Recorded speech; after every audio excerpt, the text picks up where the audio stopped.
Quiero invitarles a que vayamos a la palabra del Señor. Estuve meditando bastante en el mensaje que trajimos la semana anterior y la anterior a ella, que estuvimos hablando en el Evangelio de Marcos acerca de que Cristo resucitó y de cómo el Señor usó las mujeres primordialmente, les dio ese privilegio de anunciar el Evangelio. Y la verdad estuve meditando y dije, bueno, yo no puedo dejar este pasaje ahí porque creo que como que queda mucho. Así que vamos a continuarlo entonces en Marcos capítulo 16 y seguimos en el versículo 9 al 20. Amén. Marcos capítulo 16 y vamos a estar leyendo los versículos del 19 al 20 y vamos a empezar otra vez haciendo un énfasis en algo específico y ustedes lo van a notar entonces. Marcos capítulo 16 versículos del 9 al 20. Amén. ¿Ya estamos todos ahí? Vamos a leer entonces la palabra del Señor en esta noche en el nombre del Padre, del Hijo y bajo la dirección de su santo, glorioso y maravilloso Espíritu, Dios, Padre, Hijo y Espíritu Santo. A Él sea la gloria y como iglesia decimos amén, amén. Dice la palabra del Señor de la siguiente manera, Marcos capítulo 16. Y leemos desde el versículo 9 y dice así. Habiendo pues resucitado Jesús por la mañana, el primer día de la semana, apareció primeramente a María Magdalena, de quien había echado 7 demonios. Yendo ella, lo hizo saber a los que habían estado con él, que estaban tristes y llorando. Ellos cuando oyeron que vivía y que había sido visto por ella, no lo creyeron. Pero después apareció en otra forma a 2 de ellos que iban de camino y yendo al campo. Ellos fueron y lo hicieron saber a los otros y ni aun a ellos creyeron.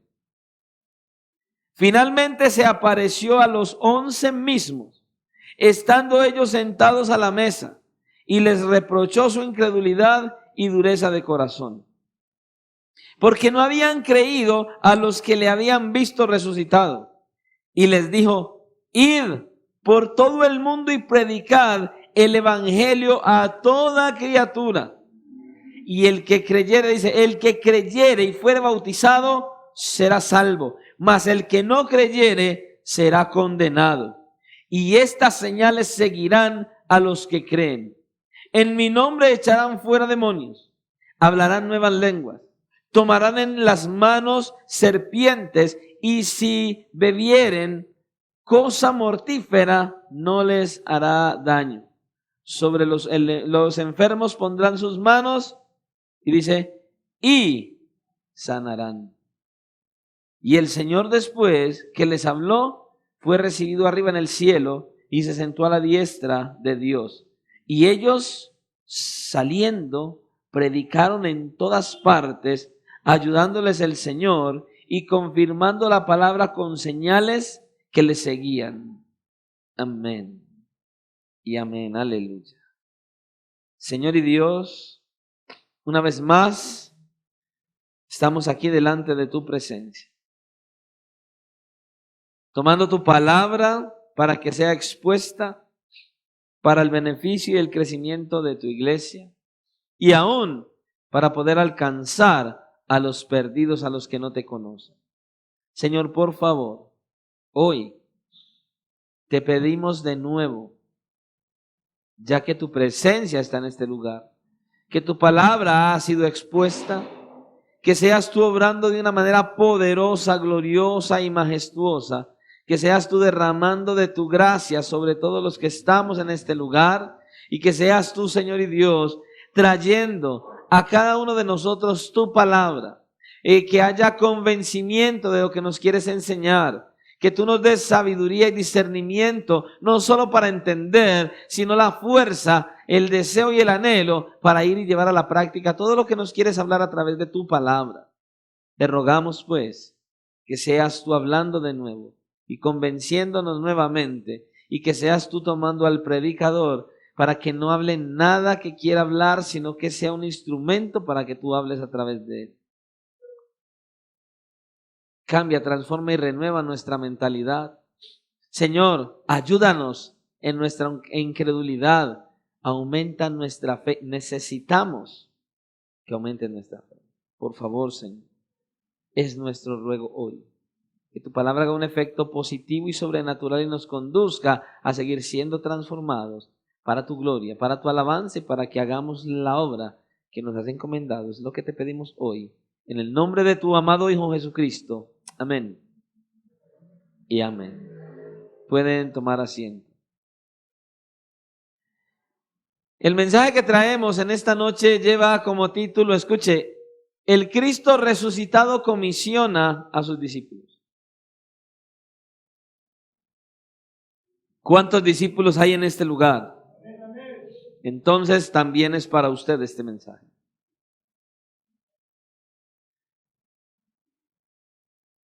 En este pasaje nuevamente nosotros vemos cómo el Señor, a la primera persona que aparece después de resucitar, es a una mujer, María Magdalena. Y estuvimos hablando en el mensaje anterior del Evangelio de Marcos, que el Señor escogió a este grupo de mujeres, las escogió justamente por la fidelidad que ellas tenían hacia el Señor. En otras palabras, el Señor no menospreció a las mujeres por ser mujeres, como lo hacían en aquella época a los hombres. Él no las menospreció.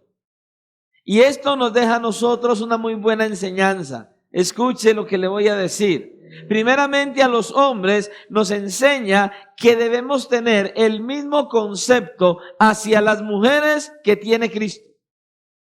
El mismo. Yo escuché hace un tiempo atrás a un predicador, un pastor, y él decía que el Señor Jesucristo desechó a las mujeres por ser mujeres. Bueno, esto es antibíblico por completo. Esto no aparece en las Escrituras de ninguna manera. Escuche, la mujer no es un objeto. La mujer no fue creada por Dios para suplir las necesidades del hombre y ya. La mujer fue creada, según las Escrituras, en el libro de Génesis, para que la mujer fuese ayuda idónea del hombre, no el tapete del hombre, ni mucho menos la sirvienta del hombre. Fue para que sea ayuda del hombre. Y las mujeres entonces deben estar agradecidas con el Señor por el hecho de que el Señor las valora de la manera en que las valora. Y yo pregunto a las mujeres, ¿ustedes como mujeres se valoran y le dan la gloria a Dios respetándose a ustedes mismas, cuidándose y cuidando de que nadie hable mal de ustedes como mujeres? ¿Ustedes se cuidan de esa manera y que lo hagan para la gloria de Dios? ¿Lo hacen ustedes continuamente? En la época del Señor Jesucristo, la mujer era tenida como un cero a la izquierda. En la época del Señor Jesucristo, la mujer prácticamente no tenía ningún valor. En la época del Señor Jesucristo, como decíamos en el mensaje anterior, si fuese en una corte, lo que una mujer dijera como un testimonio, no tenía validez.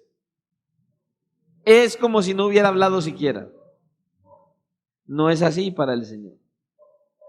El Señor a la iglesia le enseñó, le enseña y le enseñará lo que debe ser para el hombre, la mujer, y específicamente lo habla en lo relacionado con el matrimonio. El hombre, escuche, el esposo debe tener claro lo que la mujer que Dios le dio debe ser para él. Esto es importante para los casados, pero es importante para los que no lo son y que un día se casen. En la carta en Efesios capítulo 5 y versículo 25, Dios manda, ojo, no sugiere, manda. Es un mandato. Y le dice a los hombres: maridos, amad a vuestras mujeres. Dios le está dando un valor a la mujer y le está diciendo al hombre: maridos, amad a vuestras mujeres. Una frase: amad, ámenlas, pero no de cualquier manera. No es para que el hombre se convierta en el papá de la esposa. No es para que el hombre tenga a la esposa como en una especie de burbuja y no la deje ni mover ni salir de allí. No es para que el hombre tenga a la mujer como un ídolo. No. Dice: amad a vuestras mujeres así como Cristo amó a la iglesia y se entregó a sí mismo por ella. Tiene que mirar a Cristo como modelo. ¿Y qué hace Cristo para con la iglesia? Para que asimismo el esposo lo haga para con su esposa. Entonces, Cristo ama a la iglesia, Cristo instruye a la iglesia, Cristo provee a la iglesia, Cristo exhorta a la iglesia, Cristo consuela a la iglesia. Eso es lo mismo que el esposo debe hacer con su esposa. Literal. Partiendo de que la ama. A través del Espíritu Santo instruyó también al apóstol Pedro en Primera de Pedro, capítulo 3 y versículo 7, y dice: vosotros maridos igualmente vivid con ella sabiamente, dando honor a la mujer como a vaso más frágil. Ojo, no es que la mujer sea vaso más frágil. Porque si nos vamos a la realidad, la mujer es más fuerte que el hombre. No lo digamos en fuerza física, aunque hay unas que respeto. Alzan pesas y todo. Qué susto un golpe de una mujer de esas. Pero son más valientes. Porque yo he visto hombres que se les ha ocurrido entrar a la sala de parto a ver nacer a sus hijos y caen como pollos. No aguantan el voltaje. Pero hay otros que sí lo aguantan, pero solo verlo, me gustaría verlos pariendo un hijo.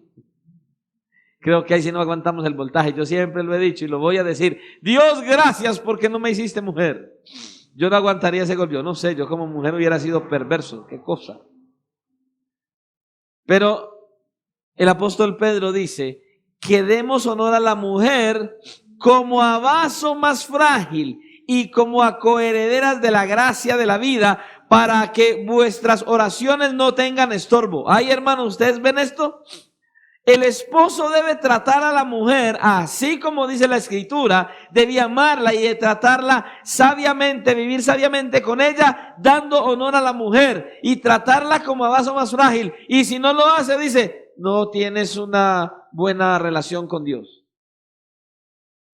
Te va a estorbar para tu relación con Dios.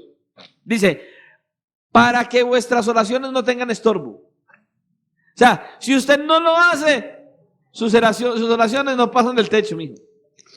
Si usted no es esta clase de esposo con su esposa, las oraciones no pasan del techo. Dios no te escucha. Bueno, Él no es que sea sordo, no, Dios no te atiende, más bien, es lo que dice. ¿Qué concepto tendrán los esposos de las esposas cristianas? ¿Qué concepto tienen los hijos de sus madres? Esto es importante que nosotros debemos manejarlo y debemos entenderlo. Amén. Después de haber visto esto, entonces, este pasaje que nosotros acabamos de leer aquí lo podríamos dividir en tres puntos esenciales y necesarios. Y el primer punto de ellos, y en este primero vamos a hablar acerca de la aparición del Señor Jesucristo después de haber resucitado, bueno, más bien después de haber muerto y resucitado, y la incredulidad de los discípulos al verlo resucitado. Más bien, al oír que resucitó. La primera persona a la cual el Señor se le apareció, dice en nuestro pasaje, fue a una mujer, María Magdalena. Dice en el versículo 9, habiendo pues resucitado Jesús por la mañana, el primer día de la semana, o sea domingo, apareció primeramente a María Magdalena y hay una nota ahí que trae Marcos. apareció a María Magdalena y dice, de quien había echado 7 demonios. Siendo ella, lo hizo saber a los que habían estado con él, que estaban tristes y llorando. Ellos, cuando oyeron que vivía y que había sido visto por ella, no lo creyeron. No lo creyeron. Eso es exactamente lo que nos dice el Evangelio de Juan en el capítulo 20 y versículo 1. Que dice que la primera persona en llegar al sepulcro fue María Magdalena. Ella llegó primero que el resto de las mujeres. Y esto que Marcos nos dice aquí, que a María el Señor le echó fuera 7 demonios. Cuando miramos eso puede explicar entonces el hecho de la devoción tan grande que tenía esta mujer hacia el Señor. Si usted mira a María Magdalena, esta mujer estuvo absolutamente aferrada a Cristo después de que el Señor la libertó, después de que le dio salvación. Esta mujer no se despegó por nada del mundo de Cristo. Esta mujer estuvo en todo el tiempo y en todo momento y en todo lugar con Él, al pie, a un lado, en la crucifixión, cuando lo bajaron de la cruz, cuando lo llevaban al sepulcro. Cuando esta mujer vio que lo llevaron al sepulcro, inmediatamente después de que terminó el día de reposo, dice que madrugó, se levantó muy temprano y corrió a la tumba para ungir a Jesús. Esta mujer tenía una pasión fervorosa por Cristo, porque la había libertado de 7 demonios. ¿Cuántos tendríamos nosotros antes de venir a Cristo? Él nos ha hecho libres de la esclavitud del pecado. ¿Así es tu devoción con Cristo? ¿Esa es tu devoción para Él? Así como esta mujer, ¿estás aferrado o aferrada a Cristo cada día, cada instante, cada momento de tu vida? ¿Amas al Señor como esta mujer lo muestra aquí? ¿Estás aferrada a Él? ¿Vives para Él? ¿Estás verdaderamente consagrado y consagrada a Cristo de la misma manera que esta mujer? ¿Te apasiona Cristo? ¿Te apasiona la Escritura? ¿Te apasiona la relación? ¿Te apasiona la oración? ¿Te apasiona todo lo que tiene que ver con Él? ¿Tienes esa gratitud para con el Señor? Tremendo.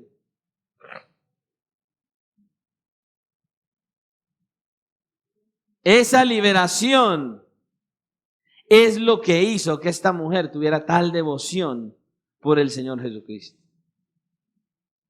En el capítulo 20 del Evangelio de Juan, nosotros encontramos la historia de este encuentro con mucho más detalle que en ningún otro de los evangelios. El apóstol Juan determinó a hacerlo más detallado. Hermanos, el Señor escogió precisamente a María Magdalena, una mujer probablemente con una vida bien cuestionable, bien marcada. Hay personas que cuestionan a los cristianos y a los pastores por la vida pasada que tuvimos. Hermanos, por Dios, esa es la gracia del Señor. No, yo no voy a esa iglesia porque es que ese pastor como era. Hermanos, por favor, escuchemos la frase, como era. Ya no pueden decir como es, porque si dicen como es, empaque y vámonos. Pero dice, como era. Que digan, no, es que voy a ir a esa iglesia donde va yo Andy como era. Gloria a Dios, como era. Pero que digan, no, yo no voy a esa iglesia donde va Alonso porque sé que como es. Eso ya es otro cuento. No, que digan como era, gloria a Dios como era, pero ya no es. La iglesia tiene que estar llena de un montón de gente que era como era, pero que ya no es como era. Escuche, el Señor Jesús escogió a esta mujer y lo más seguro es que su vida no era nada agradable. 7 demonios. Tremendo. ¿Qué estilo de vida podía llevar esta mujer? Y Dios la escogió, no solamente para ser la primera de sus discípulos que lo hubiera resucitado, sino que el Señor escogió a esta mujer, a María Magdalena, para que le anunciara al resto de los discípulos que Él había resucitado. Solo piense, ¿qué estaba haciendo el Señor Jesucristo? Probando la fe de los discípulos. No se le apareció a Mateo, no se le apareció a Juan, no, a una mujer. Vuelvo, ¿recuerdan lo que dije? Las mujeres eran tenidas en poco y el testimonio que una mujer diera no valía. ¿Y qué dijo Jesús? Que sea una mujer la primera que me vea y vaya y anuncie a los discípulos. Tremendo el Señor. Y los discípulos, al escuchar a esta mujer, ¿qué hicieron? Ella se encuentra con el Señor, ella lo ve, hablan, y Él le dice que vaya donde los demás y les cuente que Él resucitó. Y ella sale corriendo y va justamente donde ¿quién? Donde Pedro y donde Juan, para contarles que había visto a Jesús. Y dice entonces, ¿qué pasó? Ellos no creyeron. Pero en el Evangelio de Juan nos dice que Pedro y Juan salieron corriendo al sepulcro para verificar por ellos mismos. Juan llegó primero que Pedro, pero se quedó afuera. Y escuche lo que dice Juan capítulo 20, versículo 6. Entonces llegó también Simón Pedro tras él. Entró al sepulcro y vio las envolturas de lino puestas allí y el sudario que había estado sobre la cabeza de Jesús, puesto no con las envolturas de lino, sino enrollado en un lugar aparte. Entonces entró también el otro discípulo, el que había llegado primero al sepulcro, o sea, Juan, y esto es importante, y mire lo que dice, y vio y creyó. Y vio y creyó. ¿Qué dice Marcos? Que cuando María Magdalena fue a decirle a los discípulos, he visto a Jesús resucitado, ellos no creyeron. ¿Cuándo creyeron Pedro y Juan? Cuando entraron al sepulcro, vieron la tumba vacía y vieron el lienzo que estaba envuelto, y Juan añade esta nota, porque todavía no habían entendido la escritura que Jesús debía resucitar de entre los muertos. No habían entendido. La escritura lo decía, Cristo mismo lo enseñó, Cristo lo recitó y ellos no creyeron. Más adelante, ahí mismo en Juan capítulo 20 y el versículo 18, nos dice que fue también María Magdalena la que fue al resto de los discípulos luego de haberse encontrado con el Señor Jesús. Tal como dice Marcos en el capítulo 16. Pero lo que Marcos quiere resaltar en este texto no es que María tuvo el privilegio de ver a Jesús. No es que ella tuvo el privilegio de ir a anunciarlo. Lo que Marcos quiere ya recalcar aquí es la incredulidad de los discípulos. La incredulidad de ellos es que ellos no creyeron. Estos hombres no habían entendido ese asunto de la resurrección. Ellos no estaban esperando que Jesús se levantara el domingo de entre los muertos. Dice que ellos estaban tristes y llorando. Si ellos hubiesen entendido las escrituras y todo lo que Cristo les explicó y les contó, ¿Cristo qué les dijo? Yo voy a padecer, yo voy a sufrir, yo voy a morir y voy a resucitar. ¿No fue eso lo que Él les dijo?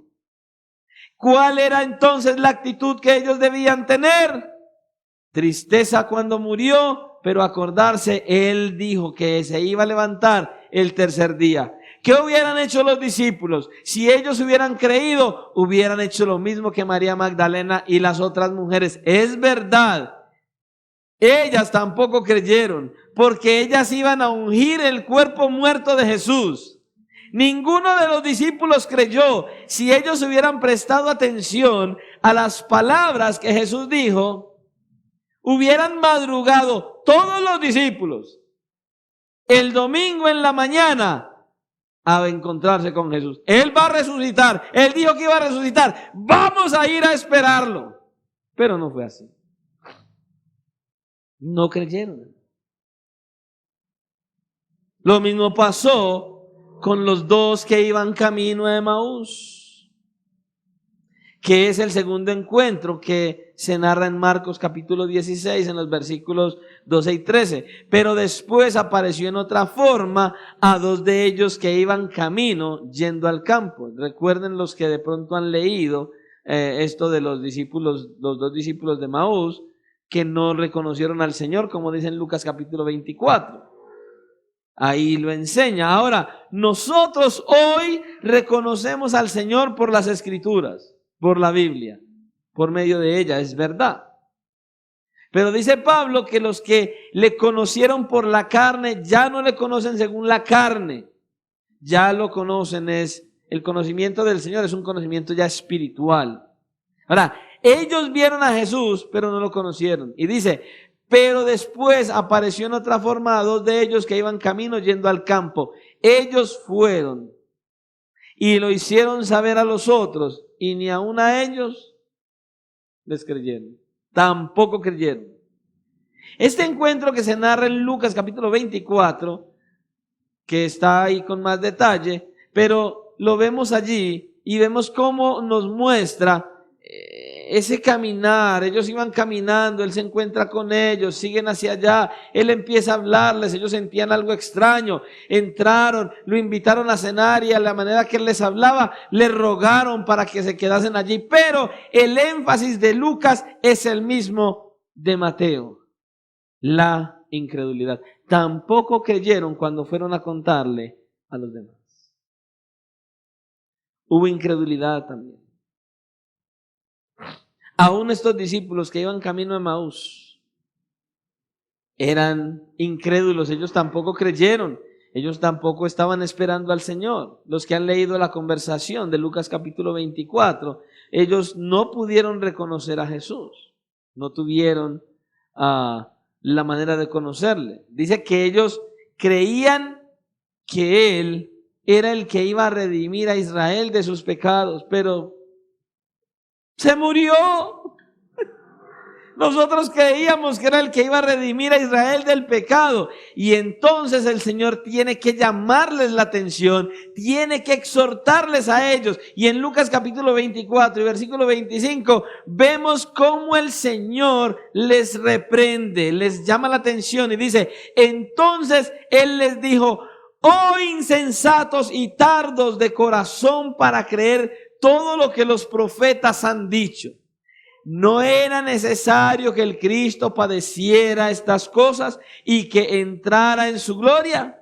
Y comenzando desde Moisés y siguiendo por todos los profetas, les declaraba en todas las Escrituras lo que de él decía.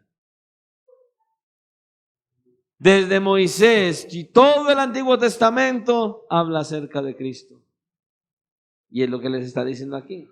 El problema de ellos no es que no tuvieran evidencias, no es que hubiera falta de información. El problema de ellos era incredulidad. No creían. Era falta de fe. Miren lo que dice Marcos en el versículo 14. Finalmente se apareció a los 11 mismos, estando ellos sentados a la mesa.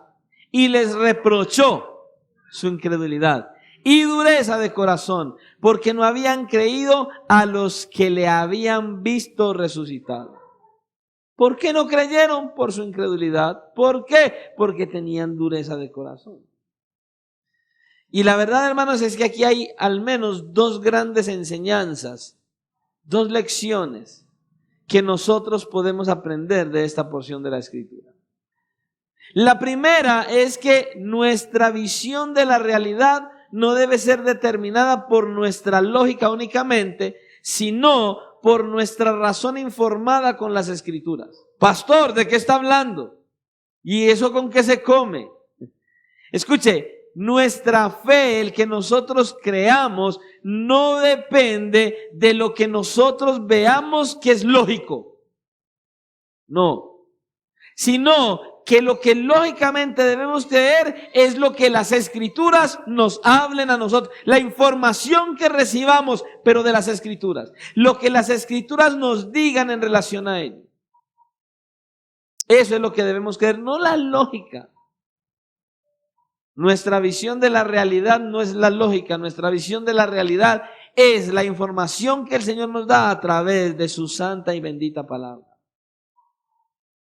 Una razón informada por la palabra de Dios. ¿Qué nos dice la lógica? Que los muertos no vuelven. El que se murió, muerto está, muerto y enterrado. Eso es lo que dice la lógica. Vaya usted, hable con un médico, con un científico, con un ateo, vaya usted, hable con cualquier persona y está muerto, se murió y lo enterraron y se acabó. Esa es la lógica. En nuestra lógica, murió el muerto, murió el paciente, acabada la historia. No hay nada que hacer. La persona se murió. Pero la resurrección del Señor Jesucristo no es lógica, porque había sido profetizada en el Antiguo Testamento. Ya se había dicho. La resurrección del Señor Jesucristo había sido también anunciada por Él mismo en varias ocasiones. No era lógica. ¿Qué debieron haber hecho los discípulos? Exactamente lo mismo que debemos hacer nosotros hoy. Sin importar nuestras circunstancias, debemos creerle a Jesús. Y creerle a Jesús es exactamente que creerle a la Biblia. Ellos debieron creer a las Escrituras. Nuestro estilo de vida y nuestra fe debe basarse en las Escrituras de la misma manera. Hay una historia que cuenta un pastor que le escuché y me gustó. Hay una historia de un niño de padres cristianos, y estaban en la escuela, en el colegio común y corriente. Los niños deben aprender también de estas cosas. Entonces, esta profesora desafió al niño, a un niño, la profesora era inconversa, y entonces públicamente desafió al niño y le dice: óyeme, entonces ¿tú crees que una ballena se tragó a Jonás? Bueno, nosotros no podemos decir que fue una ballena, sabemos que la Escritura dice que fue un gran pez. Bueno, el caso. Entonces la maestra le dice al niño: ¿tú crees entonces que una ballena se tragó a Jonás? En un tono de ironía, y trataba de burlarse del niño. Entonces, mire lo que contestó el niño en la escuela. Mire, maestra, si la Biblia dice que una ballena se tragó a Jonás, yo lo creo. Ahora, si la Biblia dijera que fue Jonás el que se tragó a la ballena, yo también lo creo, porque lo que diga la Biblia, yo lo creo.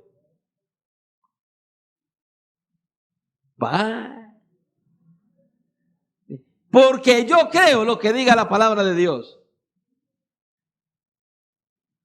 Hermanos, ¿tenemos nosotros la convicción de este niño?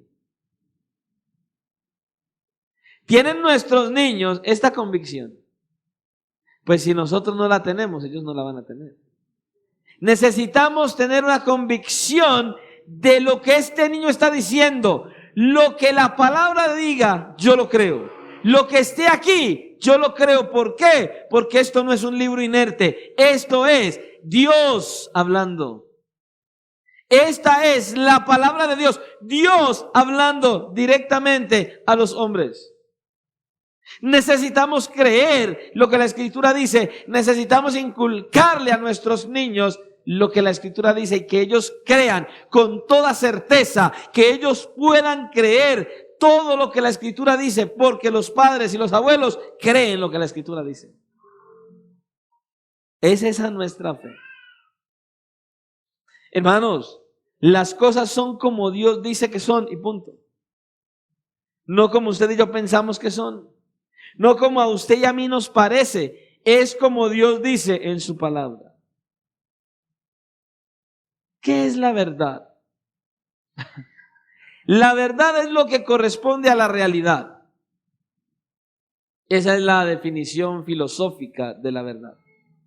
Por ejemplo, si en este momento yo les digo a ustedes: hermanos, qué buen momento y qué rico que estamos disfrutando nosotros aquí en la playa. Eso es verdad. ¿Acaso nos encontramos aquí en una playa y con el mar a cuestas o al frente o a cuestas? No, estamos aquí en Medellín, donde ni playa hay y en un salón. Eso no es verdad. Eso no corresponde con la realidad, por eso no es verdad.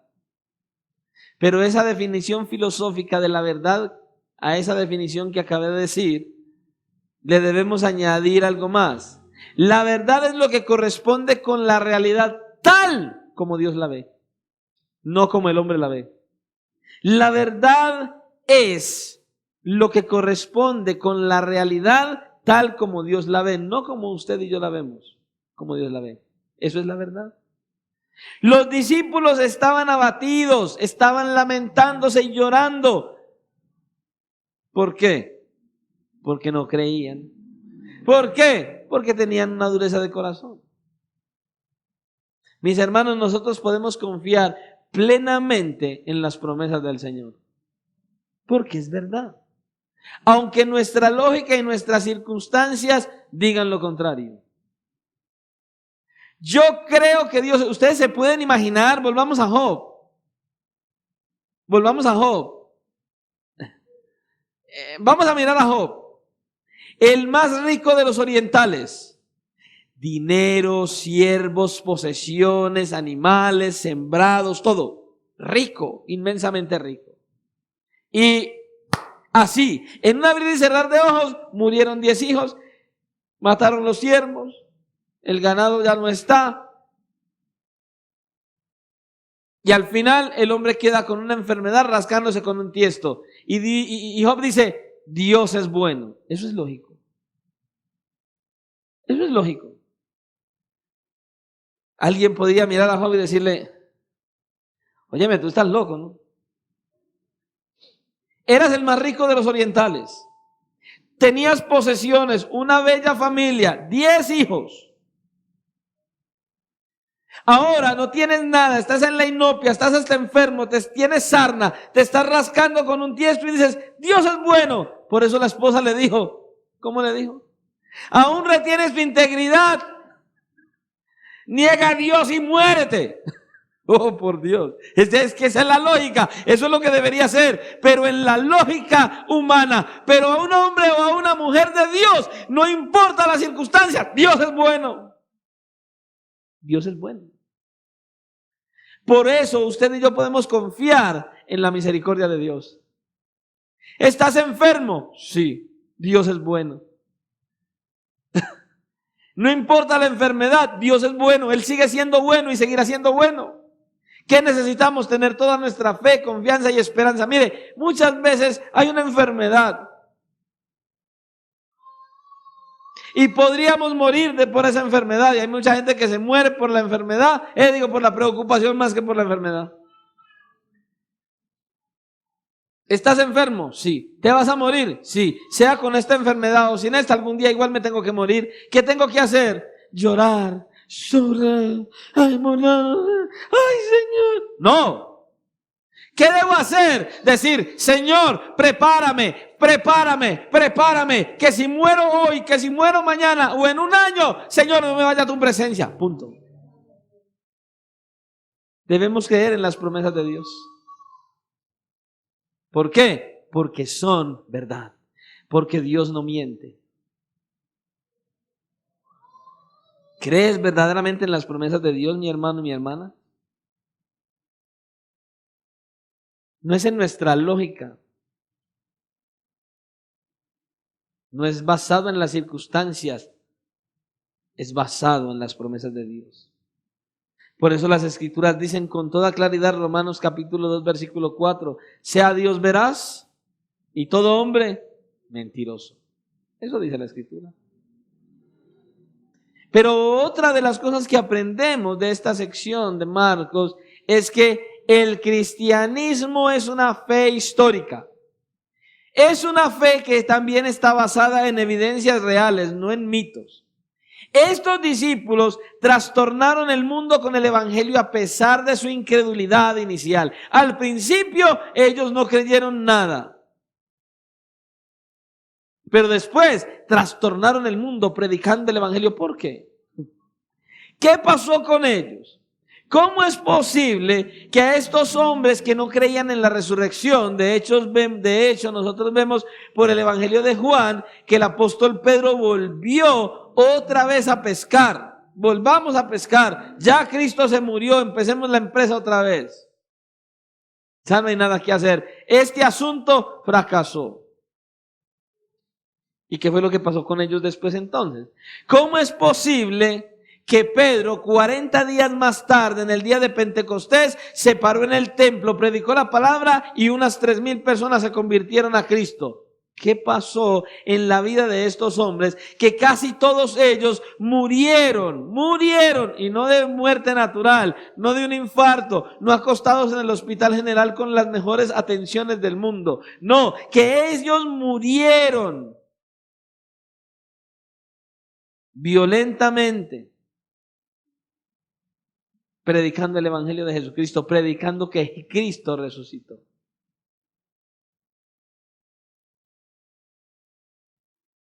Murieron martirizados, predicando que Jesucristo resucitó, hermano. ¿Qué pasó con ellos? Lo que pasó es que ellos vieron a Cristo resucitado. Esa experiencia de haber visto a Cristo clavado en la cruz, haberlo visto morir, haber visto que le clavaron una lanza en el costado y que salió agua, sangre, haberlo bajado de allí, saber que estaba en un sepulcro y luego ir, encontrar la tumba vacía y después salir de allí y verlo cara a cara, eso fue lo que transformó su mente y su corazón. Y por eso salieron a predicar el evangelio y trastornaron el mundo con la predicación del evangelio. Eso cambió su temor en valentía y su incredulidad en fe a Cristo. Hermanos, no es un mito la resurrección de Cristo. Es una realidad, es un hecho real, es un hecho histórico. Jesús murió en la cruz por nuestros pecados, fue sepultado y resucitó al tercer día conforme a las Escrituras, ascendió a los cielos y está sentado a la diestra del Padre. Es un hecho, es una realidad. La Biblia lo dice, debemos creerlo así. Es palabra de Dios, hermano. Es un hecho. Y ese hecho, que Cristo resucitó, que Cristo se levantó de entre los muertos, que Cristo lo vieron los discípulos, eso lo cambia todo. Fue ese encuentro con Cristo resucitado lo que preparó a estos hombres para la tarea que el Señor les iba a asignar. Pastor, excelente, gloria a Dios. Y entonces, ¿qué de nosotros que no vimos a Cristo ni clavado en la cruz ni salido de la tumba? Pastor, explíqueme, ¿qué hacemos ahí? ¿Cómo nosotros entonces creemos? Está bien, pastor, ellos estaban tristes, ellos estaban abatidos, ellos estaban llorando, ellos estaban desconcertados, ellos no creían en nada, pero Cristo se les apareció.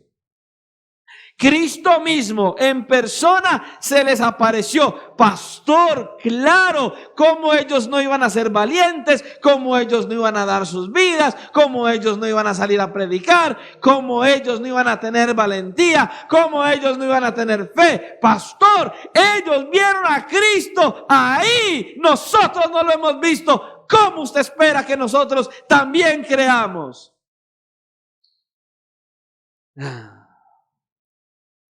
Muy buena pregunta. Muy buena pregunta. Porque usted y yo ahora creemos por la fe. Creemos sin ver. Nosotros vemos personajes como Esteban, por ejemplo. Esteban no estuvo en la crucifixión de Jesús, ni tampoco en la resurrección de Jesús. Para nada. No fueron testigos oculares. Ellos fueron testigos. Esteban fue un testigo como usted y como yo. A él le contaron. Y a nosotros también. Pero ¿sabe qué diferencia hay entre Esteban y nosotros? La Biblia. Esteban solo tenía el Antiguo Testamento.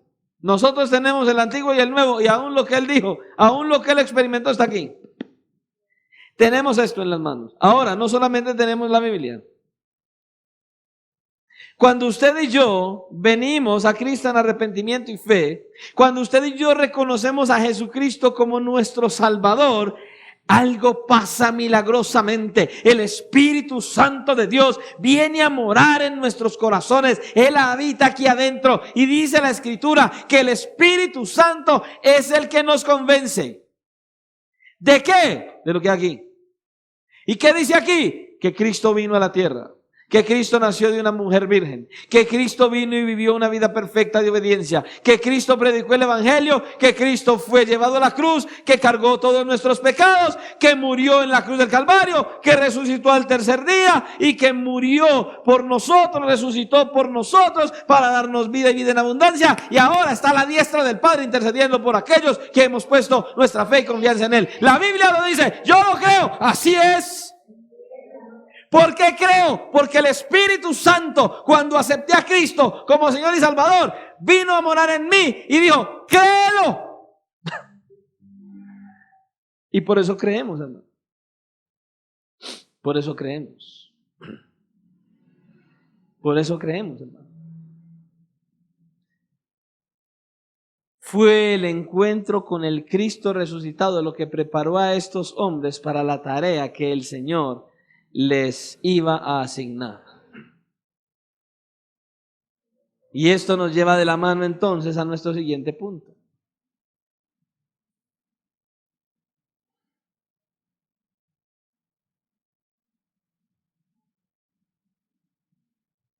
Que veremos en el próximo mensaje.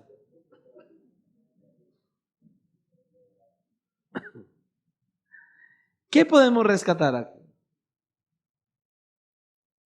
Nuevamente, ¿tenemos la misma pasión y devoción que María Magdalena por el Señor? ¿Verdaderamente estamos creyendo en las promesas del Señor? ¿Crees verdaderamente en las promesas del Señor? ¿Crees verdaderamente que Cristo resucitó? ¿O todavía eres incrédulo? ¿Verdaderamente te estás esforzando día tras día para vivir y agradar al Señor? ¿Verdaderamente tienes tus ojos puestos en Cristo? ¿Verdaderamente esperas que Cristo venga a levantar la iglesia? ¿Verdaderamente estamos valorando a las mujeres como Cristo las valora?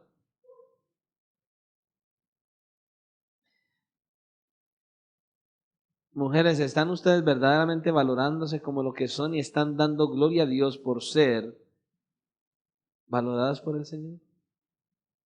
¿Se están guardando para que nadie hable mal de ustedes, porque al hablar mal de ustedes hablan mal de Cristo?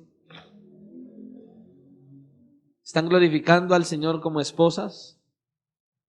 ¿Están siendo sumisas al Señor, haciendo la voluntad del Señor como las esposas que son? ¿Están criando a sus hijos en el temor y la reverencia que deben criarlos?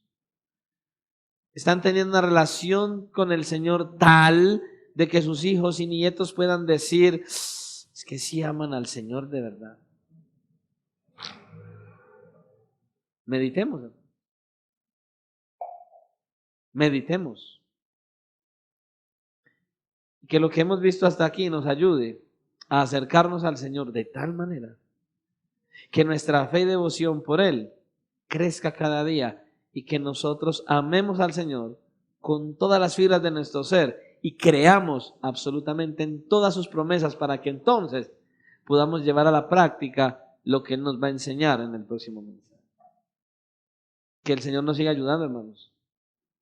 Que el Señor nos siga ayudando a tener esta fe genuina delante del Señor para que lo amemos como Él quiere que lo hagamos y para que llevemos a cabo la encomienda que Él ha dejado en nuestras manos. Amén.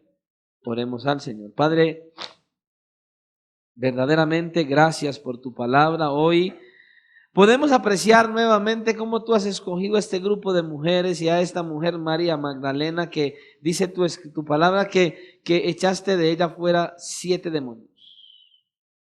Con razón esta mujer te amaba tanto. Señor, ayúdanos a que nosotros evaluemos cuántos demonios tendríamos y también a nosotros nos has libertado. Señora, si hubiera sido un solo demonio, así fuera uno solo, estábamos esclavizados al pecado, a la maldad, a este mundo de perversidad, y ahora nos has hecho libres en Cristo Jesús. Señor, cuán maravilloso privilegio que ya no somos esclavos del pecado y ahora somos libres para adorarte, para glorificarte, para conocerte cada día más y poder amarte con todo nuestro ser. Ayúdanos, Señor, a entender tu palabra, a creer en tus promesas. Ayúdanos a tener esa pasión por ti, Señor, y a vivir cada día para tu gloria, creyendo en que tú eres real, creyendo que te levantaste de los muertos, creyendo que ahora estás a la diestra del Padre intercediendo por nosotros y creyendo que un día te veremos tal y como eres, oh Señor, y sea nuestra motivación. Por favor, Señor, ayúdanos y guíanos a creer en tu palabra, que tu santo y glorioso Espíritu verdaderamente nos ayude a creer. Ayúdanos, Señor.